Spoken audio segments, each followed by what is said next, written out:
మరి అప్పుడు దీనికి బిల్డింగ్ రిపేర్స్ ఏం చేయట్లేదు. ఇక్కడ పెయింటింగ్ కాలేదు.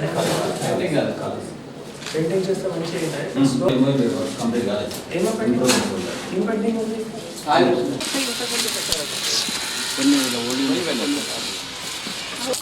పెద్ద ఏముంది దాంట్లో అట్లా ఎట్లా డ్యామేజ్ అయ్యి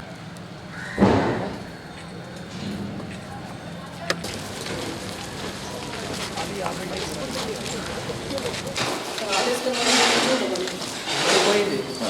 ఎట్లా ఎందుకంటే సార్ పిల్లలు దిగారు చేస్తారని ముందు కడితే అంత చేస్తారని ఏం చేయమని చెప్పిన అంటే అక్కడ కూడా ఇక్కడ జనరల్గా కొన్ని చోట్ల ఏ ప్రాబ్లం అయితే ఎన్ని డబ్ల్యూసీ వస్తాయి?